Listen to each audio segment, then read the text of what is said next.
अरे बहू, ये देख, सारा साबुन बर्तन में रह गया। ये नौकरानी कोई काम नहीं करती, गंदा काम करके चली जाती है और ढेर सारा पैसा ले जाती है। अरे मम्मी जी, उसने तो साफ किया ही था। मेरे ही हाथ से इस ग्लास में सर्फ गिर गया था।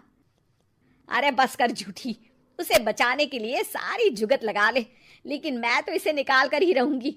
हमारे जमाने में ना कोई नौकरानी थी और ना ही ये चिकने बर्तन। चूल्हे के जले बर्तनों को राख रगड़ कर साफ किया करती थी मैं। अरे माँ जी, मैं कहाँ बचा रही हूँ उसे। और वैसे भी आजकल नौकरानी जरूरत नहीं, स्टेटस सिंबल बन गया है। अब आप बताओ, मैं मुन्ना को नीचे घुमाने ले जाऊं तो लोगों से क्या बोलूं? झाड़ू पोछा खुद लगा रही हूँ। लोग सीधा यही पूछते हैं कि कौन सी नौकरानी काम कर रही है तेरे घर पर। अरे बस कर, ये भी कोई बात होती है? मम्मी जी, आप नहीं समझेंगी। शाम को नौकरानी घर आकर काम कर ही रही होती है कि सास को कहती है, माँ जी एक बात बोलूं, बुरा न मानना। अरे वैसे तो मुझे तेरी शक्ल ही पसंद नहीं है, बात क्या खाक पसंद आएगी। अरे माँ जी, सुन तो लीजिए क्या कह रही है। तो मैंने कौन सा उसका मुंह पकड़ लिया है? अरे माँ जी, वो लाल साड़ी पहनती हो ना, ना पहना करो। सास का गुस्सा अब तो 7वें आसमान पर होता है। अरे वाह जी वाह, क्यों ना पहना करूं? और तू होती कौन है ये बताने वाली कि मैं क्या पहनूं क्या ना पहनूं? अरे माँ जी, पूरी बात तो सुन लो, वो बोलना क्या चाह रही है। अरे बुरा न मानो आंटी जी। अरे कौन है आंटी? अपनी उम्र देखी है तूने?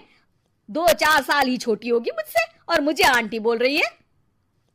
बहू सर पर हाथ रख लेती है। अरे अच्छी खासी उम्र दराज हो और आंटी ना बोलूं? मैं तुम्हारी बहू से भी 4 साल छोटी हूँ। क्यों दीदी? बोलती भी क्या, एक तरफ सास यानी पति की माँ, तो दूसरी तरफ नौकरानी जिसके बिना घर का काम नहीं चल सकता। वो दरअसल माँ जी की शादी में बहुत जल्दी हो गई थी ना। अच्छा ये झगड़ा छोड़ो, ये बताओ तुम माँ जी को लाल साड़ी पहनने से क्यों मना कर रही हो? वो ना, इनकी उम्र की सारी औरतें सोसाइटी में इनके लिए बात करती हैं कि तुम्हारी सास बुढ़ी घोड़ी लाल लगाम है। बहू को ये सुनकर गुस्सा आ जाता है। अरे वाह वाह, कौन बोलता है जी? खुद क्या है यहाँ की औरतें, बाल सफेद लेकिन टाइट जींस और कोई कुछ भी पहने। अरे पहनना हमारा निजी हक है, किसी को कुछ हक नहीं बनता कि वो मेरी सास के लिए कुछ बोले। मैं आज ही जाकर माँ जी के लिए लाल जींस लेकर आऊंगी, फिर देखो कोई क्या बोलता है। अरे चुप लाल जींस।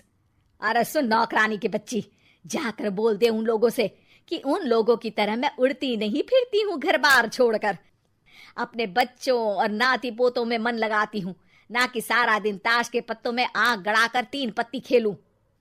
नौकरानी वहां से चली जाती है।